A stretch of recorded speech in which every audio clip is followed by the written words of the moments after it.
Castaway. We're wanted men.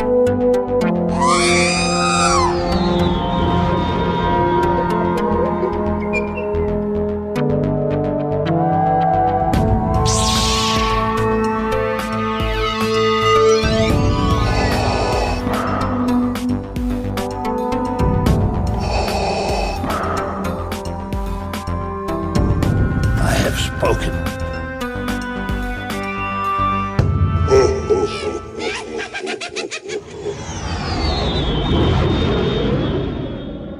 Take number 2. Welcome to episode 147 of the Smugglers Galaxy podcast, your favorite Star Wars podcast for smugglers in the galaxy. I'm Glenn, and back again is Jason. Jason, how's your week, man? It was awesome. How was yours? It was fun. How was you just got back from Disney, so we can actually talk Disney. I could talk to you about Guardians. I'm so excited. I could talk to you about Guardians of the Galaxy. Cosmic Rewind, because that was such an amazing ride. But anyway, we'll get to that in a minute. How was Disney? How was it? It was awesome. It was a great time. Wish I was still there. Too short as usual. I want to live in Florida so bad, but I have a feeling that if I did, Disney, with the magic of Disney, would be lost. Have you ever lived in Florida? No. Yeah. That explains why you want to live in Florida. I've lived in Louisiana, which is pretty close to at least the humidity and crap of Florida, but yeah, that's close, but it's still not Florida. Yeah. But anyways, Disney was awesome. It was great. I had fun. It was a blast, and we did a lot and packed a ton in for 3-4 days that I was there. 3.5 days. Yeah, you were well before my internet decided to crap out on us. You were saying something happened on your way down. Yeah, what do you think happened? I think you got another flat tire. Yeah, another flat tire. Yeah, but luckily, count your blessings. This happened like 10 minutes before the rain. Oh. So if it had blown 10 minutes further down the road, we would have gotten stuck in a downpour. Uh-huh. So I would have had to have changed the tire to downpour. And then we were lucky to find like a mom and pop shop who had one tire that fit the car, and we were in and out in 30 minutes. So it was like an hour delay. It was like nothing. Wow. So that's the best case scenario.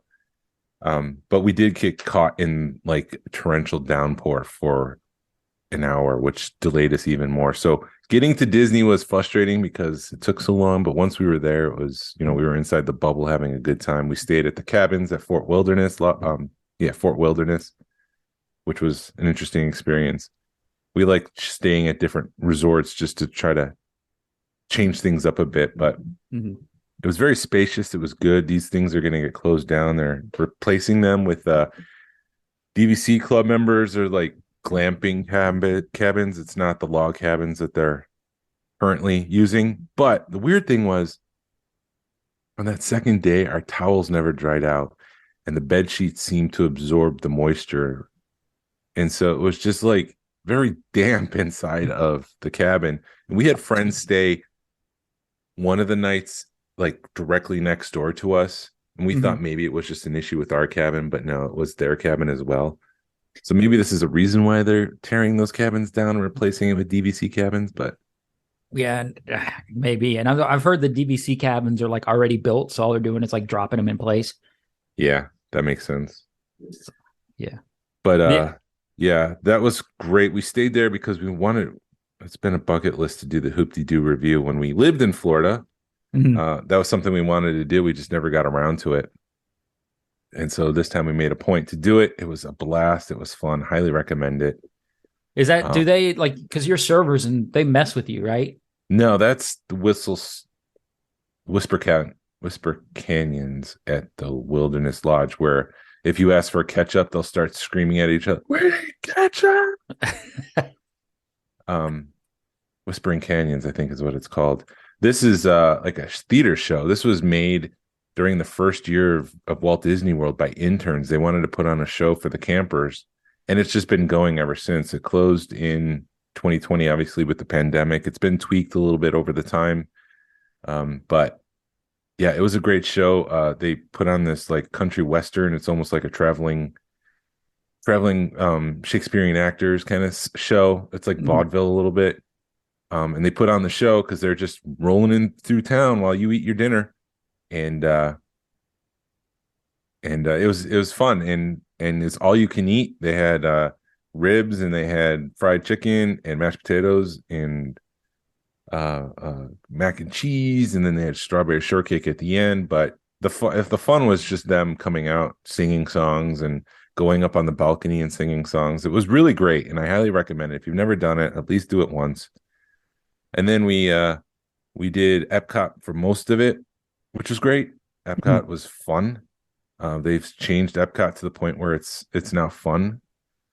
I don't know if I could have said that 20 years ago. Yeah, that was the one park we would skip. I kind of enjoyed all the scientific stuff in Epcot, but that's just me being, I guess, weird.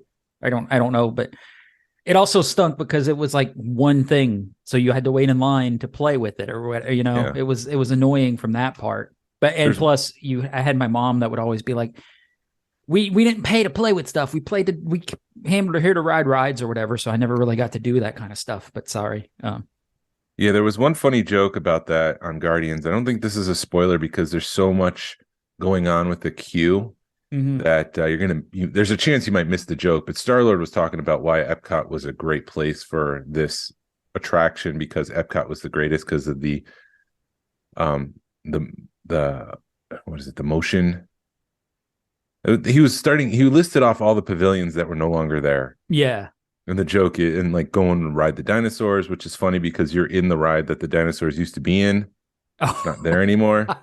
That's great. Yeah. So that was a nice inside joke. And like I said, there's so much going on. There's a chance you might miss that joke, but yeah, when I wrote it, I kind of saw the tail end of it, because you feel like, because the queue was just moving, and you don't, in the back of your head, you're like, I got to go. But I don't think you realize that it'd be all right if you stopped and watched it. I don't think people would get mad. If you do the lightning lane, you're going to miss all the queue, because it's like it's a different line. So you don't go on winding through and getting the story and all that stuff. Right. And there's a rumor that Disney it's not a rumor. It's like probably a dirty secret. Disney is controlling the number of people who can get into the virtual queue to force people into the lightning lane, which is why we waited 2 hours for 10. So we were number 100, and when it hit 90, it was like a 2-hour wait for us to get to our virtual queue number 100 to get on the ride. Wow. Well, then I could believe that, because when I was down there, I did it, and I got one of the early queues, and within an hour of me being in the park, I was on the ride. But then I was watching the lightning lane all day, and you contemplating buying a lightning lane, and you could literally, it was 4:30 and your lightning lane was 4:30 to 5:30. Yeah. So they're messing with, and when they're messing with the numbers, because when you walk on, you walk on the ride. Yeah. For a lightning lane, there is no wait. Even with the virtual queue, I felt like it was a walk-on ride.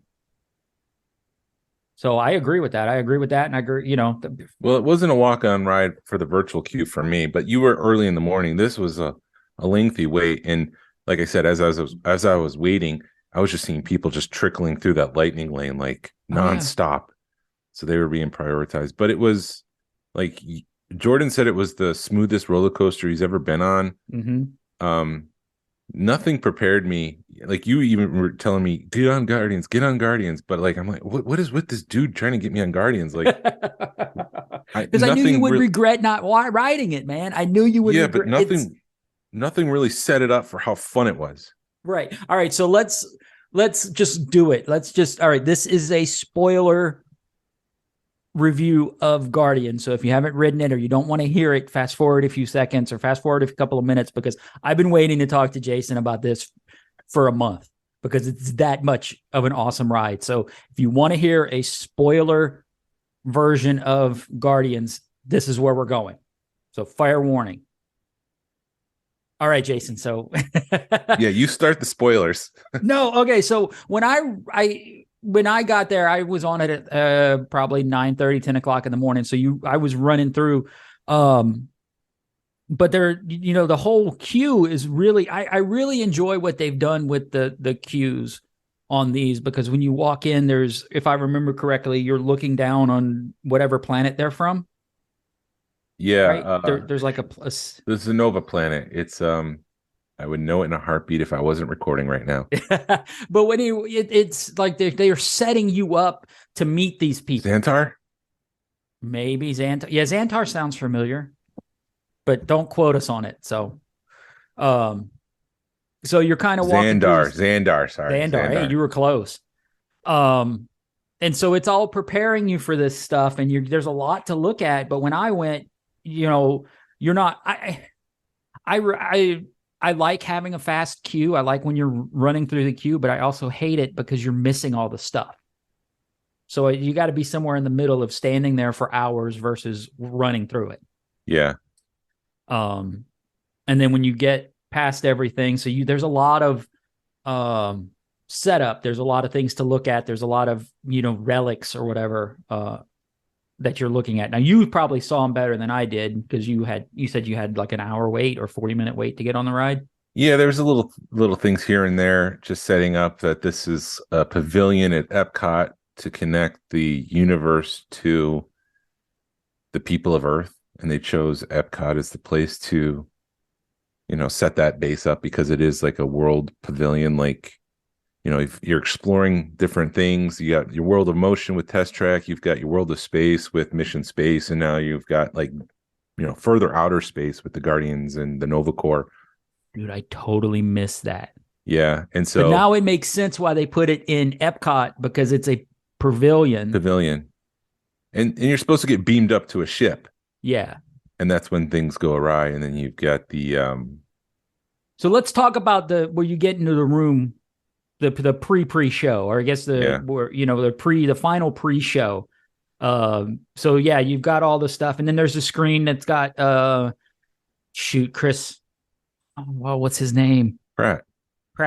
Chris Pratt, and it's got all the cast of Guardians, and like you said, the inside joke where Chris Pratt is like, "Yeah, I love Epcot," and everything he's talking about is gone, and I caught the tail end of that, and it actually threw me when I went to Universal because Chris Pratt is doing the same thing on the Tyrannosaurus on the Jurassic World ride, the Velocicoaster.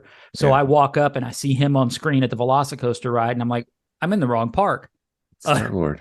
So anyway, and then when you get into the room where the pre-show happens, like the pre-show is a ride in and of itself, I think, because it's just that awesome of a pre-show. Yeah, it really sets up the scenario really well. Yeah, so they've got they're like, oh, come into this room and you're going to be beamed up. And I kind of feel like the screen technology, they may be overusing it because it's the same thing they did for the Halcyon, and it's the same thing they did for Space 220, where there's stuff on the ceiling and you're supposed to be beamed up somewhere. So that's an old trick, though. That's but it's Disney old trick. It's done so awesome because you're in a room where there's walls, and then all of a sudden they beam you up, and there's a dark section and the walls are gone. Yeah. And I'm just like, that's pretty cool. And I kind of know how that happens, but it's still like they did this for a roller coaster. I was surprised to see the Celestials as a villain. Okay. Especially after Eternals. See, I never watched Eternals. But I could see, and they were also in Thor and Dark World. But okay. I could see them easily replacing that with Galactus someday. So we'll see. But I was like, oh, there's a Celestial. And then, so that's a nice connection because my daughter, one of her favorites is Eternals. I don't know why, but okay. More power to her. Right. But yeah, he takes you and he time travels to the start of the universe. I can't remember. See, that was part of the problem with the ride is that there is a plot, but so much is happening that I don't even remember why we were going there. We were trying to prevent. There was some kind of spark or something that we were trying to get back from him. Yeah, that was the spark that allows the Nova Corps to make jumps to the universe. Yeah, because essentially making wormholes wherever they go. Right, and there's there's times where because all of a sudden the spark is there and they're showing it live and there's stuff going on screens. But the Celestial takes it. Yeah, and he goes back to the start of the universe, but I don't remember why. I think he wanted to destroy Earth or something. He's the size of Earth. He could just swing. Anyways, he could swing a hammer and destroy it. Anyways, yeah, you go back, and that was a pretty incredible part of the roller coaster. Mhm. It's a backward launch, but you leave the launch queue forward, and I'm like, what is? I don't understand what's going on, because this is not what I thought it was. And then the cars turn 180 degrees, and then I'm backwards, and I'm like, oh, okay, this is how this works. Yeah, because the first time I wrote it with sort of somebody who, we were in the same mindset, and we were like, how are they going to do this? How are they? And then all of a sudden the cars turn, and we're just like, this is how they do it. Yeah, it's fun. We got hearts. What is it? One way or another, I'm gonna find you. I'm gonna get you. And that was probably the best song. I know there was stuff going on around me. I was having so much fun, just trying to figure out what's going on. Like, the ride was one step ahead of me because it was rotating and turning, and I know that there were screens. I know Rocket was yelling something at some point. I know the Celestial was captured in the end, but there was a whole lot like, oh my gosh, I'm going sideways in a spin right now. Like, it was like you're skidding in a car, or like a drifting in a car, and it was just so much fun. The ride itself, you're being a ride nerd on it, because you're like, the roller coaster shouldn't be doing what it's doing right now. Yeah. And you're more like, oh my God. It's like when I saw the trackless system, where you're watching the trackless system and be like, that's some cool stuff that it's doing. It's the same thing with when you're on that roller coaster. Did you forget that there's stuff you're supposed to be paying attention to? And you're just like, this is so awesome. And I knew the roller coasters turn sideways and stuff like that, but I always, leading up to it, not being on the ride, in my brain trying to engineer how it works, like I would just think like you would get extreme G-forces when you're going sideways and the thing is rotating, because not only is it spinning, but you're spinning too, which should increase the G-force. And like, there was very little of that. Yeah. It was so smooth. Like, I'd be rotating sideways and I don't even realize, like, oh, 3 seconds ago I was going straight, but now I'm going sideways looking down. How did that happen? I didn't feel it. It was just so much fun. Yeah. So highly recommend it. And Check you it out didn't if you can get you there. didn't feel sick on it. No, right? I didn't feel sick at all. I was ready to jump on it again. The only time I felt sick was, there's a time, like you said, you're spinning sideways. So you're facing a planet and it's circling the planet, but you're looking at the planet. So you're circling it sideways. And that's the only time I kind of felt queasy. And I just didn't look at the planet, so I looked up, and that helped me get through those two sections. Yep. So again, highly recommend it. I thought it was fun. My daughter, as I had mentioned before, I promised her that I wouldn't go to Hollywood Studios. Uh-huh. But while she was at the park and she was with her friend, and my son Harrison was ready to go to all these different parks. I don't know why I said his name and not my oldest daughter. But anyways, that's weird. Because you love him more? No. Maisie. I'll just say Maisie. Maisie wanted to do all the parks. And I'm like, okay, well, let's go to Hollywood Studios. And they had the Indiana Jones Den of Destiny, which was a pop-up bar right next to where they do the stunt show. And so we snuck in there, and I had the fedora, maybe the dusty fedora, which is a whiskey-based drink with some vanilla in it. They had props in the bar from the movie. They had Indiana Jones's suit, not his leather jacket and tie and all that stuff. It was the suit that he wears probably at the start of the movie. They had Helena's dress and her pants, a deck of cards, which I'm like, that must be important in the movie. They had his whip, they had his fedora. Like, they had all these props on display, which was awesome. But then I had the whiskey drink, which is a really good whiskey drink. They put in a ball ice cube. So it was like, like the ball itself from Raiders of the Lost Ark, but it was probably like distilled water because it was so clear. But then they put nutmeg on top of it, probably to simulate sand. And it did add flavor to it, but at the same time, it was like crunching on sand, like, and take a drink, and they took it one step too far. Yeah, there was a little too much nutmeg. But so my wife and I were at the bar while the kids went on Muppets 3D, and we were waiting for them to come out. And we're sitting on a bench outside of where the Muppets let out, and I'm like, you know what? Galaxy's Edge is right there. I'm gonna go see the Falcon. So this was before dinner, so I didn't eat anything, and I had the whiskey drink, and it went straight to my head. So I'm like walking through Galaxy's Edge, racing to the Falcon, and just like, ooh, I'm in Galaxy's Edge, ooh, like feeling just slightly tipsy.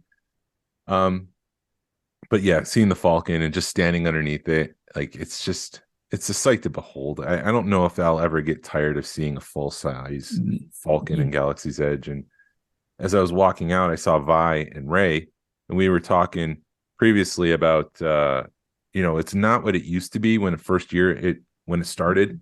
Right. They've kind of cut back a little bit. No one says to the spires or bright suns. Like it's just like, what do you want? You want a Pepsi? You want a Coke? What do you want? Yeah, exactly. It's like they've cut out the atmosphere a little bit. So they cut the atmosphere out a lot. I was surprised to see Vi and Ray. Oh, that's the other thing. Like I was running through, they had the monkey lizards that sit on the shoulder. Uh-huh. They didn't have the blue one anymore. They only had the Salacious Crumb looking one. They didn't have Would the one you from have bought the blue one?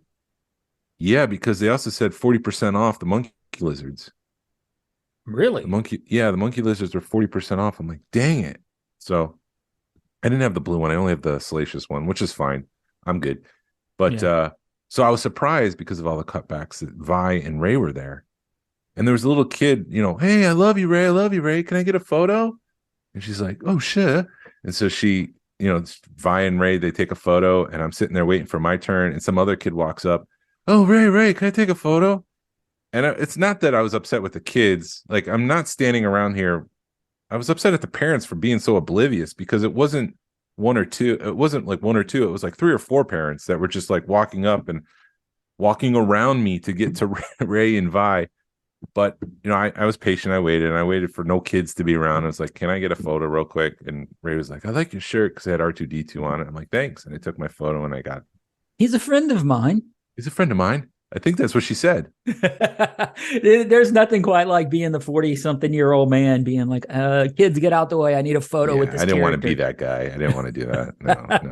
No. So we rode Star Tours, and we got a sequel trilogy run. Like my kids had said they've never seen this before, but we did get Jakku.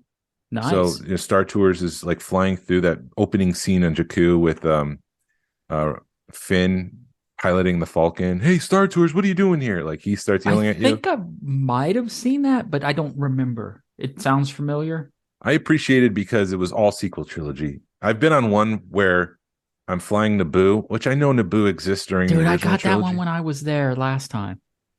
I understand that Naboo still is in existence during the original trilogy, but I don't associate it with the original trilogy, so I don't like it when I got Naboo and then Boba Fett flying through the second Death Star, which I think it's the second Death Star. That happened one time, not this time. Boba Fett, they have a series where Boba Fett flies you through the second Death Star? He doesn't fly you through, he chases you through it. Wow. I never got that one. Yeah, I got all Naboo when I was there last time, and the Naboo starfighter pierces the front of the ship, and I'm just like, that's kind of a letdown. Yeah. Poe Dameron is the one that comes out of the hologram. Star Tours, what are you doing here? Oh my God. The ending was Exegol, so you're flying and you're hitting the Star Destroyers all in a line at Exegol, like the regular Star Destroyers at the end of Rise of Skywalker. So you're flying through that. When you I'm sit disappointed. down, that sounds awesome. It was good. As much as I don't like Rise of Skywalker, it was fun. It's a fun experience. As soon as you sit down at the Star Tours ride, you don't put your glasses on. I don't put my glasses on, and I start looking around because I want to be the spy, because they do pick you out. And Kylo Ren comes out at the beginning. He's like, "One of you on the ship is a spy," and then they throw a photo up of somebody who's in the actual audience. Mm-hmm. So at the beginning of the ride, before you put your seatbelt on, I always like look around, and like next to my wife, she was more towards the middle. I was more towards the doors. And this father goes to the son, who's sitting right next to Shannon, my wife. He said, "You want to look around because they're going to take your photo right now, and you might be the spy." So my wife, she doesn't care, but she's just like looking around because that's what he said. Mm-hmm. And she's the spy. And now I Ended know up how to being the get to be spy. the spy because Yeah, you have to sit towards the middle, and when you sit down, there's this moment where you're kind of waiting for everybody to sit down and kind of get ready for the ride, and that's where you need to start looking around to become the rebel spy, and you want to be more towards the middle, like I said. Gotcha.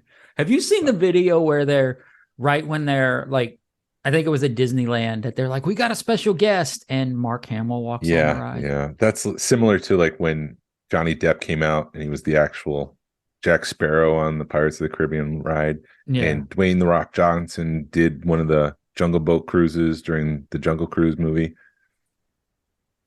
But that's all Disneyland. That's not going to happen in Orlando. They're not flying celebrities out to Florida. Because nobody likes Florida. But yeah, it was a blast, if you can't tell. And I did pick up some stuff while I was down there. What'd I did get the R2S4M, which is the droid on the barge that has another serving set. Uh-huh. I guess there was R2 and then this other R2D2 and then this S4M, which I guess I need to go back and watch Return of the Jedi once again to see if I can find him. Because apparently he was there for like 30 seconds, if that. Not even. He's probably like half a frame. Yeah. He's probably like right next to Yak Face. And you're like, oh, there he is. Oh, no, he's not there anymore. No, that's not him. He had a red stripe, not a blue stripe. Yeah, he's white with red stripe. Yeah, man. It's Jamaican for beer. Sorry. Oh, okay. If you say so. You said red stripe. If you say so. We did stop in. There was something I was looking for. It's a coaster and glass set by an artist named Jeff Granito. Uh-huh. It's like shag art. If you know what shag art, it's like this 1950s pop art, like an animated, like almost like when they do a 2D version of The Incredibles. They've got like exaggerated features. It's very geometric. But he did this whole cantina thing with coasters, but he did like deep cuts with Kabe and the Tanaka sisters, and having just finished those in Black Series form, custom figures, I was like, I want that. So I got the coaster set, and I also got the glasses to go along with it. So I have That's that awesome to play with. Dude, you were finding some cool stuff because you were posting pictures in Disney Springs, and I don't know if they put new stuff out Must have. Because were you in the main shop, like the big ass mouse store? Yeah. Okay. Yeah, I was there. They had like a 40th anniversary Return of the Jedi t-shirt with Jabba the Hutt and Salacious Crumb, but I really don't like wearing shirts that match my skin tone. And this was like a peachy yellow tan color. Yeah. And I was just, if someone sees me from far, it looks like I'm going around topless. And I'm like, it had Salacious, so it was really speaking to me, but I was like, I don't like the color of the shirt. I don't want people thinking I'm naked. Right. So I didn't pick that up. But this whole coaster and glass set, there was serving trays, there was plates, there was a tiki cup, there was a like a Hawaiian style shirt. Mm-hmm. It was only available at MGM. You couldn't get it anywhere else on property, so it was in this one store only. It's really a killer set. I wish I could get more of it. There was like a bowl, like a popcorn bowl. Oh, so you were at the thing outside of Star Tours, or at a different place? No, it's on like that main street in Epcot. In Hollywood Studios. Oh, it's not yeah, even near the Star Wars stuff. I know where you're talking about. Yeah, because I didn't get to go in that shop. Something. Yeah, because when I got there, I was like, oh, I'll hit the shop on my way out, and then when I was leaving, the shop was closed because of it being a special event. Yeah, and I was kind of upset about that because I wanted to check that store out. Yeah, so that cantina stuff was cool. And as someone joked, the Georgia guys in their cantinas. Yeah, because I've got a cantina, you've got a cantina, and Ryan's got a cantina. And they're all different scale. Yeah, which is great. And I'm building a full-size cantina bar. Section. Let me clarify that. But you've been building that. But yeah, all right, yeah. So okay, that explains a lot that you were in that one shop, because that's where I found the Ezra lightsaber, was in that shop on Main Street, and I was kind of upset I didn't get to go in it. But anyway. And then unfortunately my uncle passed away, and so we drove up to South Bend, Indiana this week, and I stopped at. We tried to minimize the number of stops because we just wanted to get up there, and like it was a 24-hour drive there and back. And then we spent like 18 hours there. So we spent more time in the car than actually there because it's a funeral. It's important to be there. Anyways, we Right. did stop at one Walmart and they had the speeder bike on clearance for $30. I was like, well, $15 for the figure, $15 for the speeder bike. I think that's worth it. So I picked that up and I opened it. It's a cool speeder bike. I really appreciate that. It's TBC. And then the only other thing I picked up, Amazon sent my Micro Galaxy Squadron Anakin Starfighter, so I picked that up as well. But that's all I picked up so far in the past 2 weeks. Cool. I actually got something. Yeah, I know you got the thing. That's why I went first. I sold my I finally got my DT Luke sold, which was kind of crazy shipping that across country and insuring it because it was like $60 to ship it with insurance. Which I was like, holy crap. But anyway, if something happened to it, I was happy that it was insured. I was like, please something happened to that because my wife insured it for more than what I sold it for. So I'm like, cool, I can make money if it disappears. But, anywho, I picked up an alternate wax sculpt of Bill from Bill and Ted that it's based off of the cartoon version of Bill versus the live action version of Bill. So I don't know if they were trying to figure out which way they wanted to go with the toys. So they decided to do the cartoon sculpt. And then they also had another wax head, which the guy thought it looked like a skull. So we were thinking that it was the Grim Reaper, but then I posted it on a chat and somebody said, no, I think it's the bad robot. It's because in Bogus Journey, there's a scene where there's bad robots that look just like Bill and Ted, and they pull their heads off, and there's a robot head, and that looks really similar to the sculpt. So we're thinking that maybe that's what they did. And it would have been easy to just switch out the head, keep the old body of the Bill and Ted figures, and just swap out the head. So maybe that's kind of what they were thinking. Yeah, and then they based it off of, what they built it onto, or what molded onto was at least the arms and legs look like a starting lineup. Arms and legs. I don't know about the torso because I can't see what's underneath it. Covered in wax. Huh? It's covered in wax. It's covered in wax, and I'm not taking the wax off. But you could tell they had bent, like the arm was straight. The right arm was straight, so they make it like he's playing the guitar, and they cut the arm off and like bent it in a way to make it straight or make it curved. And you could tell they put a little bit of wax on it and melted it. So it's just a really cool piece. And the wax was, because when I hear a wax sculpt, I'm thinking candle wax. And it right now, well, I guess when it dries, it's more like a resin. So it dries like a resin versus wax. So you guys were over last night, and I'm like, hey man, you got to hold this, and you're just like, I don't want to. I'm like, you're holding it, and you were even like, oh, this is you were the one that said resin. So it was just a cool. It's cool to have that piece in my collection because you kind of set goals every year of what you want to get. And a wax sculpt has been on my radar for years, and to get one that fits in my focus is even more special. Yeah, absolutely. So everything fell into place with that piece. And just, don't be afraid to let people know what you're into, because it fell in my lap. Somebody messaged me and said, hey, I have this. Are you interested? And I'm like, hell yeah, I'm interested. And a month later, it's in my collection after I sold my DT Luke, Well, don't you have a piece of art that's not placeable? Was it Napoleon or Billy the Kid? It was Napoleon that was not placeable with it. Actually, is that more of a cartoon style version? So maybe they were thinking about doing that. Yeah. The Napoleon I had ended up being used for Beetlejuice. So, but yeah, they could have been just trying to figure things out. Yeah. I don't know. I've hopefully I'll talk to somebody who did this stuff soon. Yeah. So I'll figure out what they were thinking, if they remember, because I've talked to some guys before, and they're just like, dude, that was so long ago, and I was not that involved in it, so I don't remember it that well. Did you pick anything else up? I did pick up yesterday. We had to go run some errands, and then we needed to get stuff from the grocery store. And my wife was like, do you want to go to Walmart? You want to go to Kroger? And I said, I'll go whichever one you want to go to. And she's like, well, let's go to Walmart because I know you like looking at the toys. And went back to look at the Micro Galaxy stuff, and there was the medium-sized starfighter. Is it a starship? Yeah. So the Ahsoka, the snow speeder, the tank, and the gauntlet, that section. And they had 6 of them out. Did they have Ahsoka?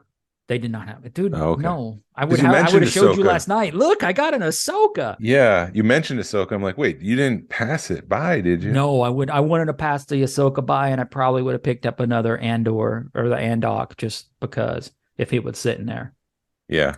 But yeah, there were 6 of them sitting there. So if I'm assuming there's 6 per case because it was an even number, and so there was no chases in that case. Gotcha. So that was kind of disappointing, but it was cool seeing them. So I picked up long story short, I was telling my wife I wanted a snow speeder that I could put underneath the leg of the AT-AT. And she's like, well, why don't you just pick it up now? I'm like, I'll play the long game on it. She's like, just get it now. So I got another snow speeder. Cool. Yeah. I'm trying to think what else. I got a, the last 17, the guy made a little baby Wampa. There you go. I have 2 snow speeders right here. I got a baby Wampa from last 17. Somebody had thrown some up on Deal or No Deal. Cool. Yeah. And I just made a deal on some Mythic Legions while we were talking. Some dude had some that I wanted, and he had like the Panther and the Tila because they did Masters of the Universe tributes, and they did I got the Battle Cat, and he had the Panther, and the Panther is worth a lot of money, and he sold them both to me for like $130 shipped. I was like, dude, I got the better on you. Because that's like $60 a figure or a little bit. Yeah, that's $60 a figure, which they're worth more than that. So I did go into a Myers. Yeah. Because I've heard about Myers on different, chats and Facebook groups. Hey, check this out. I got this at my Myers. And it's like a Kroger meets a Kmart. Okay. At least the one I went into was like really old and felt used like a Kmart. Kmart. Did they have some blue light specials? They had hard liquor in there, which I guess is an Indiana thing. Like you can sell hard liquor in grocery stores, which was weird. You've never been to New Orleans then? I have. I just never been into it. They sell liquor everywhere in New Orleans. Sure. I'm sure. But yeah, that's it. I have some news. So yeah, that Myers and HBE or HEB, those are the 2 things that you see people are like, yeah, I found this. Yeah. I found 5 Ahsokas in my HBE. And I'm like, what the hell? Yeah. Let's go to some news, Jason, because we didn't have news last week because you weren't here and I didn't look for them for any. You were just winging it. I was winging it. My wife was Something's happening, but I don't know what it is. Right. So I did report that rumor that Idris Elba was going to be in the Star Wars movie, but that might not be true. Really? Yeah. Which is why I don't like reporting on rumors. However, I like reporting on them when I like the rumor, which is why there's a rumor that Alden Ehrenreich is returning for Heir to the Empire movie. Who's that one? Which one? The Han Solo from Solo. Ooh. He might be coming back to play Han Solo. I would be down with that. Yeah. Which is why I like the rumor. And then the other part of the rumor is that someone else was going to play Carrie. Sorry, they're indistinguishable to me, but someone else would be playing Princess Leia. Okay. In the movie. A new actress. I know they're still trying. Because somebody was trying. I just saw something on Facebook like who would be the better. It wasn't anything official, but it was like Billy Lord. It was Millie Bobby Brown and then somebody else. And I'm like, if you're going to do it, get Millie Bobby Brown to play it because she can. At least 2 years ago, she could pull off Princess Leia. I hadn't seen her in a minute. Yeah, I don't know about Billy Lord because she's already playing a character in the sequel trilogy. Yeah, which might confuse people. Like, what is she doing here? Wasn't she in Rise of Skywalker? And why is she in this prequel to those movies? But there was Production Weekly ran a summary synopsis of the new Rey movie, which I don't think is accurate because it sounds exactly like the treatment George Lucas sent in, where Rey tries to start the Jedi Order, and she's got a boy and a girl that she's training, and then the girl becomes more powerful. But I'm like, isn't that what George Lucas was trying to pitch for episode 7 when they abandoned it? I would be okay because I've kind of looked into that a little bit, and those treatments that or whatever what you heard George Lucas wanted and what they did, what George Lucas wanted was so much better than what they did, or at least in our head canons. Yeah, that I'd be cool with that. Yeah, there is a release date shuffle, and this does tie into Star Wars. Avatar 3 was supposed to be December 20th, 2024, and that's been pushed to December 19th, 2025. The Thunderbolts took that original Avatar 3 spot. So the Thunderbolts, if that gets filmed, and we're in the middle of a production shutdown because of the writer's strike and probably soon to be a Screen Actors Guild strike, that was supposed to be December 20th, 2024. Avatar 4 is now December 21st, 2029. And Avatar 5 is December 5th. No, Avatar 5 is December 19th, 2031. I can't even think that far into my life. And I'm like, how would they do that much with Avatar? Unless what are they going to do? Find like mountain people and go exploit them? Maybe. Well, that's what so we were watching when we were watching the Avatar, The Way of Water, and the boy saved the guy. Mandy, my wife, is like, why would he do that? I'm like, because they got to have sequels. When he saved a bad guy and then the bad guy left, like, they got to have sequels. I bring all this up to say that an untitled Star Wars project has a release date of December 18th, 2026. And another Star Wars project with the release date of December 19th, 2025. But that one's been pushed to May 22nd, 2026. So it was December 19th. It's been pushed 6 months to May 22nd. So we've got a May release of a Star Wars movie, possibly. And then a third movie, December 17th, 2027. So to sum it up, December 2026, May 2026, and December 2027 are supposed to be Star Wars movies. No, don't do it. We already lost out when they did that with Rogue One and Solo and the sequel trilogy. That I don't want them to do that again because it's too much too soon. Yeah. And I want to make sure that they do it right. Let's make the movie and then set the release date. I know that Hollywood doesn't operate that anymore. They put stakes on the calendar so that other productions can't take that weekend. So other productions have to work around it. But at the same time, just make a good movie. You can't even write anything right now, and you've got release dates. Come on. Unless they've already got it kind of written, but I don't know. I know that there's a lot of actors that have, taken, are striking along with the writers. But I drove because we've got that one production company down near Peachtree City, and I drove by that last week, and it was full. The parking lot was full. Yeah, you could film right now. You just can't write anything. Okay. So you can't improv on set. They're saying like with Daredevil, because Ryan Reynolds is part of the Writers Guild, he can't ad lib. He can't do the smart remarks that he does. He can't play. Awkward. Yeah. But with Deadpool, he wears a mask. So as long as the script says Deadpool looks at camera, he can look at the camera, and then they could put whatever they want after the writer's strike as ADR, so they can add dialogue after the fact. Yeah. But, and then the final release date, which was surprising because this is Disney, but they did put this on the calendar. An Alien reboot will be released on August 16th. I was about to say December, but it's August 16th, 2024. So next year we're going to have a new Alien movie. Interesting. So if you like that kind of thing, which I do, hopefully it's good. Hopefully it's like Prey, which is that spinoff of Predator, which was awesome. I have to watch that. There's a lot of movies that I need to put in my wheelhouse, need to put on my radar. I would put Prey towards the top because I was like, oh, another Predator sequel. Like, do we really need those? Because it hasn't been good since Predator 2, which to some extent, which wasn't as good as Predator 1. But I say all that to say Prey was just as good as those two movies. And that's the one that's like Indians, right? Yeah, Native Americans. And there's a version of the movie you can set it so that they speak their native language. Uh-huh. or there's an English version. Interesting. So it just depends like how in depth you want to go into that whole historical aspect of things. Cool. And then yeah, that's it for news. Have you watched Secret Invasion yet? Yeah, I watched the first episode. Okay. I was kind of excited to see like Emily Clark, right? Mother of Dragons. Amelia, yeah. You know who I'm talking about. I was like, is that her? That's her. So I'm shocked at the amount. Number one, okay, so spoiler alert.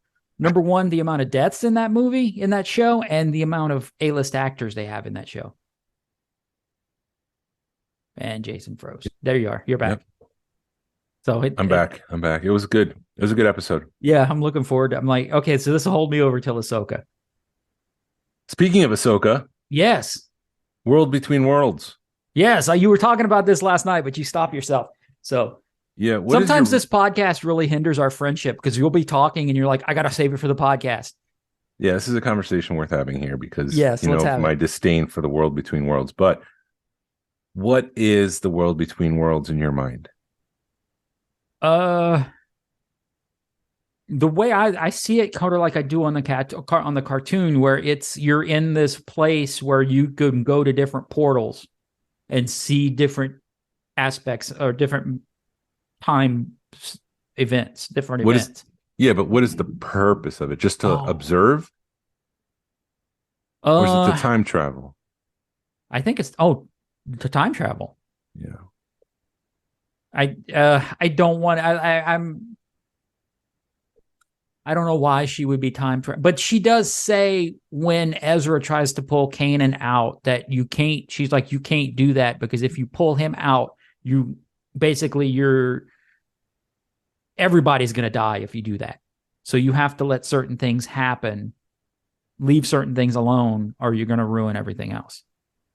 So when talking to Cineblend, Dave Filoni said, I don't think of it as time travel. It's not really a thing where you go through one door and out the other in a different time. The World Between Worlds is really about knowledge and gaining knowledge. As Doom Wolf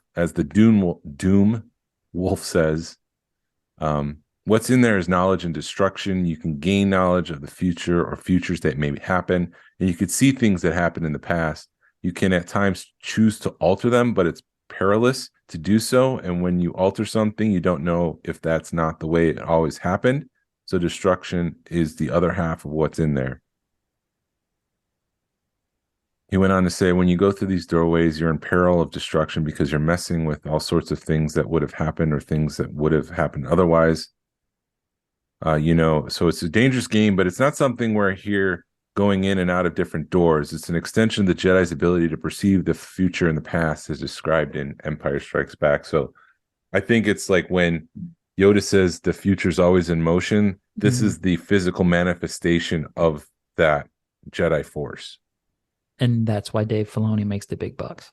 Yeah, but I don't think he communicated that well enough because it did seem like at one point the Emperor wanted to get in there. And when you see Ezra pull Ahsoka out into the World Between Worlds, he's messing with time. So what Filoni is saying that happened and it was always supposed to happen that way. That Ezra didn't change anything, but that wasn't communicated. And then when you see Emperor Palpatine trying to gain access to it, you assume that he wants to time travel so he could do what Ezra did. Right. But what he's saying basically is when Ezra was in there, I think he was only seeing things that happened to Ezra. Is that accurate? Oh. Was that accurate? Or was he seeing other things in the saga? I think it was only things that happened to him. That's an interesting way of twisting it. I need to go back and rewatch it with that lens. Dude, I'm in the middle of season 4 right now, and I know Jedi Knight's coming up, and I'm already like crap. But no, that's an interesting way of putting it. And I think the only thing, because I know you're into time travel because we've talked about it before. But like if you read A Sound of Thunder, they know that so they go dinosaur hunting in it. And they know somebody will go and preach and be like, this dinosaur is dying at this moment by natural causes. So then you go and you hunt that dinosaur so that you're not hurting anything. Yeah. So I think like him pulling Ahsoka out at the exact moment she dies doesn't hurt anything because she's gone. There's no more future for her. And you're not affecting anything in that moment. Yeah. So I think that's go ahead. Maybe that's how World Between Worlds plays into some of the things that we've been hearing about Ahsoka, how they reshot things from the series, the animated series. Yeah. And maybe that's what they're doing, is that she goes into the World Between Worlds to see things from her past to try to get a better understanding of maybe where Ezra is. Mm-hmm. That would make sense. But with that, like, you just need to communicate it better when you film it, that this is not time travel. This is a knowledge gaining place, that you can affect things, but that's not the intent. The intent is really knowledge. And that's something that could be a sentence, because that's what I've learned with a lot of really good film writers or people will say, we'll fret about it for years and it's a sentence and it explains it. And we're like, damn. Yeah. So it's not like Ezra can go in there and stop the cloning of the Emperor. Right. Because that didn't happen in his story. And he can't go back to the Dawn of the Jedi and prevent the whole thing from happening, because that's not his story. Mm-hmm. He can only see things that are tied to his life. Right. That's an interesting way of putting it. And I didn't think about it that way. We need to triple check that, because wasn't there like a reference to Rey in there? I don't know. I don't remember.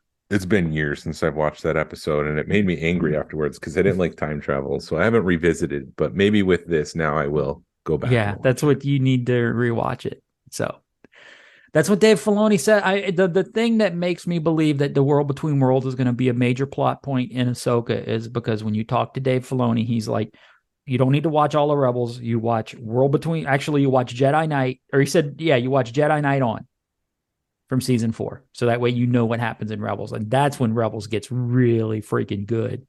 There's a dark turn to it, and then it just freaking pedal to the metal to the end.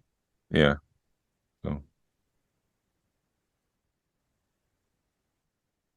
hopefully it's explored in a way that doesn't involve changing things. Maybe it's just Ahsoka goes in there to see something and then she comes out. Yeah, because she's looking for it. Yeah, they've it's on all the art. It's gonna be a plot point in the show. Maybe she just goes in there and never comes out. Dude, one with the timeline of the Force. I don't know. Maybe that's how she dies. That's how we see the end of Ahsoka.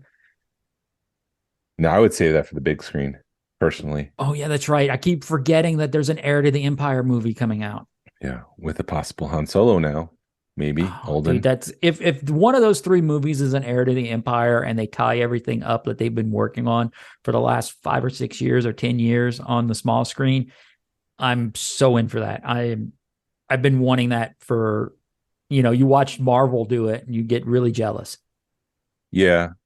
They announced 3 movies in Celebration London, and then they announced 3 Star Wars movie release dates. So it's like the logical jump is that those 3 movies are these 3 release dates. Please don't release them back to back to back to back. Give us 2 or 3. Give us a couple of years to digest that stuff. I mean, seriously, we need that anticipation. I would hope that. Yeah, I hear what you're saying. Because no, I'm good. I'm listening to what if you were going anywhere with that. I was, but logically, Giancarlo Esposito said that they got 5 seasons planned for The Mandalorian. Maybe. Wasn't that what we said at the beginning? It was 4 or 5. Seasons? It was a good amount. So 4 has been written. 4 is not going to be shot until after all the striking is over. So that's probably later this year. So that's maybe a late 2024, early 2025 release of Mando season 4. Another year without Mando. Wow. And then, we've got Skeleton Crew, we've got Ahsoka, and we've got The Acolyte. So we've got shows to tie us over, but there's going to be some sort of delay because there's nothing writing right now. So there's going to be a gap between shows, which might be good to cool off the brand a little bit and create the demand. So 2024, 2025, I would assume in that time, the writer's strike will be over by the end of this year, I would assume. So they can start writing in 2024 to film either late 2024 which is a 2025, 2026 release of season 5. And so if we're at 2026, that 2027 movie could be the Filoni Heir to the Empire to kind of close out all the Mandalorian stuff. Yeah. I want to see where they're going with Mando, man. Anyway. And then there was another rumor that somebody, Pedro Pascal, was like, I'm fine with Katie Sackhoff taking over Mandalorian or Bo-Katan running. You keep pushing that. Dude, I will push that until I see it, until I'm proven wrong. I was at McDonald's and they asked me if I wanted any fries. And they also said that Katie Sackhoff is taking over the Mandalorian. It's a rumor I heard in the McDonald's drive-thru. Yeah. You didn't appreciate that joke. No, you're right, because I'll push it till I'm wrong, man. And look who I'm. I've got a freaking Bo-Katan head. I got weird crap on my desk, and I've got a Bo-Katan head because I put the Bo-Katan helmet on the TVC figure, and her head's on my desk. Oh, that's right. Those are swappable heads. They didn't do a helmet for that one. They did swappable heads. Well, I think it looks a lot better with them doing swappable heads because the helmet fits better on the figure. It's not oversized. It's more in scale. Yeah. The only other thing I wanted to talk about, like I mentioned before, my uncle passed away, and he had a giant train room collection. Mm-hmm.